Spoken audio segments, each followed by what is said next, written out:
करो इस बेवकूफ को। ना इसकी शक्ल अच्छी है ना अकल। छी, घिन आती है मुझे इससे। कबीर एक मामूली सा हवलदार था जिसकी नई नई पोस्टिंग दिल्ली क्राइम ब्रांच में हुई थी, मगर उसकी टीम लीडर प्रियंका ने पहले ही दिन उसे बुरी तरह से बेइज्जत किया। तुम्हारे जैसे कमजोर और बदसूरत लड़के को तो गली का बच्चा भी बुरी तरह से पीट दे, तुम क्या संभालोगे मेरी क्राइम टीम को? मैं तुम्हें अभी अपनी टीम से बाहर करती हूँ। प्लीज मुझे बाहर मत कीजिए, मेरी मजबूरी समझिए प्लीज। अच्छा ठीक है, मेरी टीम में काम करना है तो पहले मेरे जूते साफ करो। कबीर प्रियंका के जूते साफ करने के लिए जैसे ही नीचे झुका, तभी पीछे से दूसरे हवलदार ने उसे जोर का धक्का दिया। आई छी छी छी छी, इस गंदे कपड़े से मैडम के जूते खराब करेगा क्या? चल अपनी नई शर्ट उतार और उससे मैडम के जूते साफ कर। जी अभी करता हूँ। कबीर ने अपनी शर्ट निकाल ली और प्रियंका के जूते साफ करने लगा। तभी हवलदार तांबे ने प्रियंका से कहा, मैडम आपको पता है आज बॉलीवुड की सबसे बड़ी हीरोइन जेनिफर अपने पुलिस स्टेशन में रिपोर्ट लिखवाने आ रही है। हाँ, उसने खास बोला है कि मीडिया को इस बारे में पता नहीं चले। क्या सच? मैं जेनिफर की बहुत बड़ी फैन हूँ। उन्हें सामने से देखने के लिए तो पूरी दुनिया तरसती है। आज मुझे इतना बड़ा मौका मिलने वाला है, मगर कब आएंगी वो? और तभी पुलिस स्टेशन के बाहर एक बड़ी सी गाड़ी रुकी।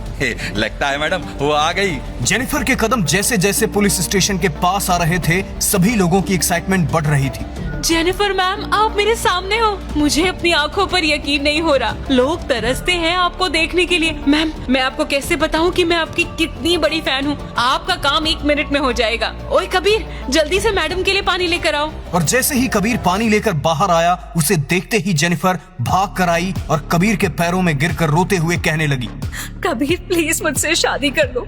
कबीर, मैं तुम्हारे बिना नहीं रह सकती। प्लीज मुझे अपना लो कबीर। आखिर क्यों एक मामूली हवलदार से शादी करने के लिए रो रही थी बॉलीवुड की हीरोइन? जेनिफर प्लीज मेरे साथ बाहर चलो, मुझे तुमसे अकेले में बात करनी है। कबीर जेनिफर को लेकर स्टेशन के बाहर गया और उससे अकेले में कहने लगा, देखो हमारा जो भी अतीत है वो हमें सबसे छुपा कर रखना होगा, और भूलो मत हमारे एग्रीमेंट में क्या लिखा है कि वो राज बाहर नहीं आना चाहिए, वरना हम दोनों ही मुसीबत में पड़ सकते हैं। हाँ कबीर, मुझे पता है और मैं वादा करती हूँ कि हमारा वो राज कभी बाहर नहीं आएगा। जेनिफर इतना कहकर स्टेशन से चली गई और जैसे ही कबीर अंदर आया, प्रियंका ने बड़ी हैरानी से पूछा, कबीर, ये बॉलीवुड हीरोइन तुमसे शादी क्यों करना चाहती है? एक्चुअली एक दिन मेरी ड्यूटी इनकी शूटिंग में लगी थी, मैंने इनकी थोड़ी मदद कर दी तो शायद इम्प्रेस हो गई थी। अब चाहे वो कितनी भी बड़ी हीरोइन क्यों ना हो, पर है तो एक इंसान ही ना।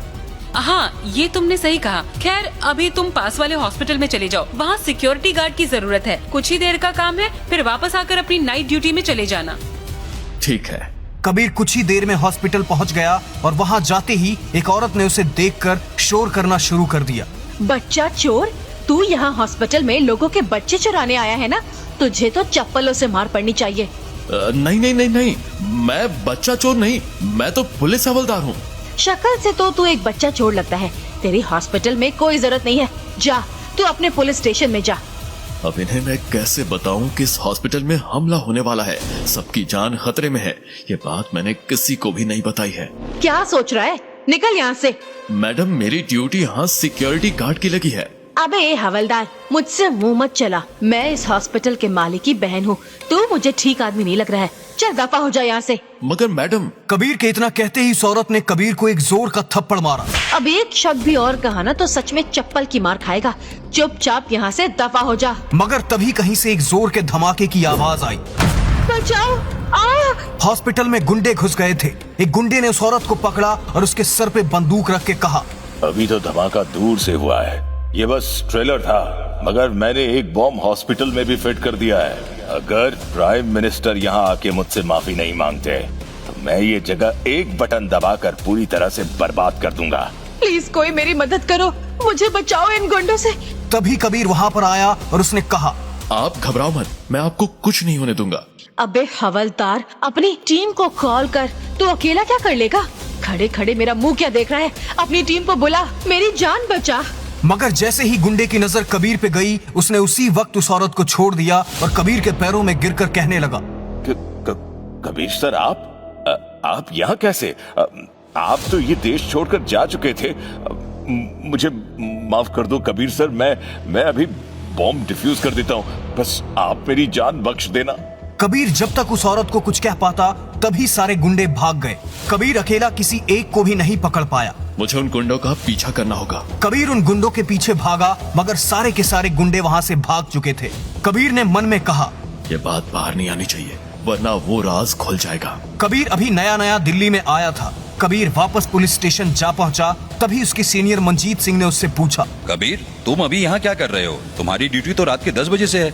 जाओ घर पर जाकर आराम करो, अच्छी नींद लेकर आना ताकि रात भर काम कर सको, क्योंकि रात की ड्यूटी सिर्फ वही इंसान लेते हैं जो नीडर और ताकतवर हो। स्टेशन इंचार्ज मंजीत सिंह अब कबीर की इज्जत करने लगे थे, क्योंकि उन्हें डरपोक लोग बिल्कुल पसंद नहीं थे और कबीर बिल्कुल नीडर था। ठीक है, मैं घर जाता हूँ, रात को आऊंगा।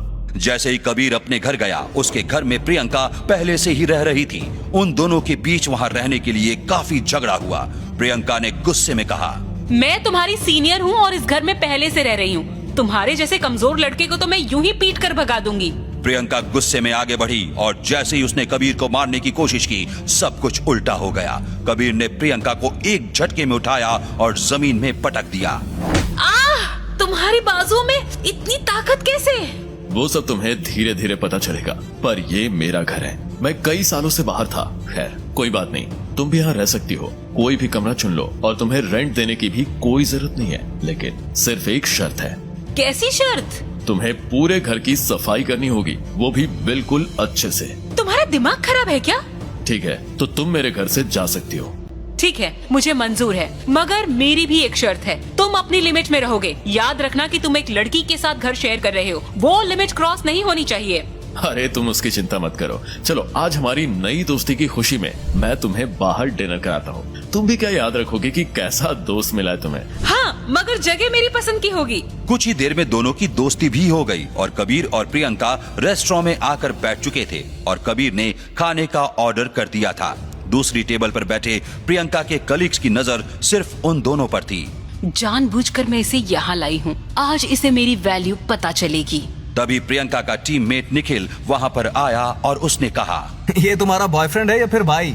मेरा रूममेट है। तुम्हें कोई दिक्कत? क्या तुम एक आदमी के साथ अकेले घर में रह रही हो? तुम्हें कोई घर नहीं मिला क्या रहने को? मैं जिस एरिया में रहती हूँ वहाँ का रेंट 50,000 है और मैं किसी के भी साथ रहूँ, तुम्हें क्या? नया सस्ता और अच्छा घर तुम ढूंढोगे क्या मेरे लिए? प्रियंका, जैसे ही मैं अपने क्राइम केसेस से फ्री हो जाऊंगा, मैं तुम्हारे लिए बेस्ट जगह ढूंढूंगा। किसी को जरूरत नहीं है, तुम बस मेरे टीममेट हो। बॉयफ्रेंड बनने की कोशिश मत करो, मैं तुम्हारी गर्लफ्रेंड कभी नहीं बनूंगी। हाँ, मगर फिर भी मैं वो सारे काम करूंगा जो एक बॉयफ्रेंड करता है। क्यों जबरदस्ती प्रियंका के चेप लग रहे हो? जुबान संभाल के बात कर, मैं तेरा सीनियर हूँ। ज्यादा बोला तो सस्पेंड करवा दूंगा।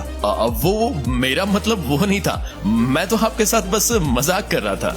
निखिल प्लीज अभी हमें डिस्टर्ब मत करो, हमें डिनर करने दो। निखिल ने अपनी बेइज्जती को मन में दबा दी और गुस्से में वहाँ से चले गए और मन में कहने लगा, इस हवलदार को तो मैं छोड़ूंगा नहीं। चलो कबीर, हम एक वॉक पर चलते हैं। मुझे डिनर के बाद वॉक करने की आदत है। प्रियंका शायद कबीर से दोस्ती को आगे बढ़ाना चाहती थी। दोनों रात को एक वॉक पे चले गए, मगर तभी एक लड़के ने उनसे बदतमीजी की। अरे इस लंगूर के हाथ अंगूर। अरे मैडम, इससे हैंडसम तो मैं दिखता हूँ, मेरे साथ चलोगी?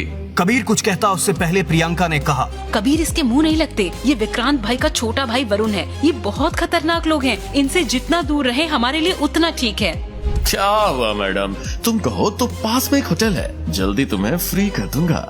तुझे तेरी औकात दिखानी पड़ेगी। कबीर को गुस्सा आ गया था और उसने वरुण को पकड़ा और बुरी तरह से पीटना शुरू कर दिया।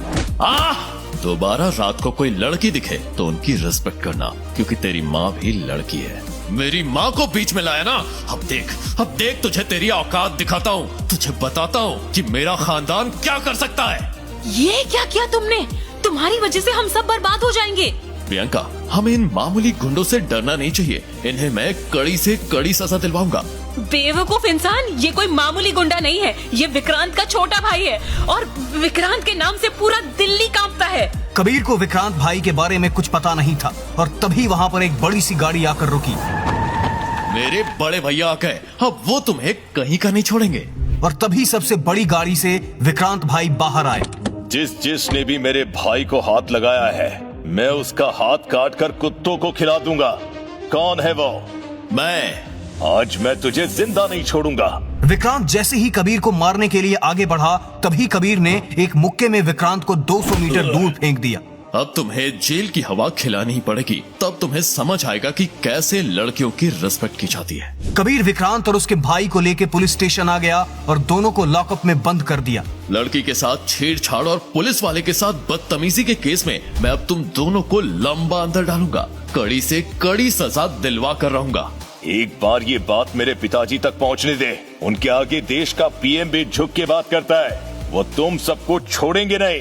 पुलिस स्टेशन में सभी लोग डरे हुए थे क्योंकि कबीर ने बहुत ही खतरनाक लोगों से पंगा ले लिया था। स्टेशन हेड मंजीत ने कहा, कबीर देखो, अभी भी वक्त है, सोच समझ कर फैसला लेना। अगर तुम्हारे पास पुख्ता सबूत नहीं हुए तो विक्रांत के पिताजी हम में से किसी को नहीं छोड़ेंगे। मंजीत सर, इन गुंडों से सारे लोग इतना डर क्यों रहे? ये मामूली गुंडे हैं। और हाँ, इस विक्रांत का बाप गुंडा ही तो है ना। हम पुलिस वाले हैं, हमें इनसे डरना नहीं चाहिए। सर कबीर सही कह रहा है, अगर हम भी गुंडों से डरेंगे तो पब्लिक सेफ कैसे फील करेगी? प्रियंका कबीर की हिम्मत से काफी इम्प्रेस हो गई थी और वो कबीर का साथ दे रही थी। तभी निखिल ने कहा, तुम लोगों को पता है कि विक्रांत के पापा कौन है? जो हमारे स्टेट के सीएम हैं, उन्हें सीएम बनने के लिए फंडिंग पूरी विक्रांत भाई के पापा ने की है। अगर बात आगे गई तो हम में से कोई भी यहाँ नहीं बचेगा। हो सकता है कि हम में से किसी की भी ड्यूटी ना बचे, सब के सब अपनी जॉब से निकाले जा सकते हैं। सर अगर हम सब ऐसे ही डरते रहेंगे तो आम जनता का क्या होगा? इन लोगों ने मुझे छेड़ा है। भैया, आप इन्हें कहो कि पापा को कॉल करें। पापा एक बार आएंगे तो इन सब की पैंट गीली हो जाएगी। कॉल करने की जरूरत नहीं है, उन तक खबर पहुंच चुकी है और किसी भी वक्त पापा आ सकते हैं। क्या वो आने वाले हैं? इसका मतलब इस कबीर की वजह से हम सब बर्बाद हो जाएंगे। विक्रांत के पापा के आने की खबर सुनकर निखिल कांपने लगा था। उसने वापस से मंजीत सिंह से कहा, सर प्रियंका के दिमाग में तो बात नहीं आ रही है और ये कबीर अभी नया नया आया है। इन लोगों को क्या पता कि विक्रांत के पापा कितने खतरनाक हैं। मगर आप तो समझदार हो, आप पिछली बार का वो किस्सा भूल गए क्या? मुझे अच्छे से याद है। पिछली बार जिस पुलिस वाले ने विक्रांत और उसके भाई पे उंगली उठाई थी, पहले तो वो पुलिस वाला उसी वक्त सस्पेंड हुआ और फिर उसके बाद उसे नंगा करके बाजार में घुमाया गया था। इस बार नंगा करके घुमाएंगे नहीं। इस बार इस कबीर के टुकड़े टुकड़े करके हर एक पुलिस स्टेशन पर भेजेंगे ताकि हमारा खौफ पूरे दिल्ली में बना रहे। और उसी वक्त विक्रांत के पापा पुलिस स्टेशन में पहुंचे। कौन सुअर नाले से बाहर आ गया जिसने मेरे बेटों को लॉकअप में डाला है? सर हम में से किसी ने कुछ नहीं किया। ये नया हवलदार आया है, कबीर शेखावत। इसने आपके बेटे को अंदर किया है। हमें कुछ मत करना सर। क्या कबीर शेखावत? हाँ, मैंने इन्हें अंदर किया है और अंदर इन्हें अच्छे से सबक भी सिखाया है। कबीर सर, आप ये मामूली से हवलदार क्यों बन गए? सर मैं आपके पैरों में गिर के अपने बेटों की तरफ से माफी मांगता हूँ सर। इन्हें नहीं पता था कि आप कौन हैं। पापा, आप इस मामूली से हवलदार के पैरों में क्यों गिर गए? आखिर क्यों कबीर से डरते थे बड़े बड़े गुंडे? आखिर कैसे कबीर को पहले से पता था बॉम्ब धमाके का राज? आखिर कौन है कबीर शेखावत? सारे सीक्रेट खुलेंगे सिर्फ एक ही जगह। जानने के लिए अभी डाउनलोड करें पॉकेट FM ऐप और सुनिए ये हैरत अंगेज कहानी सीक्रेट फौजी।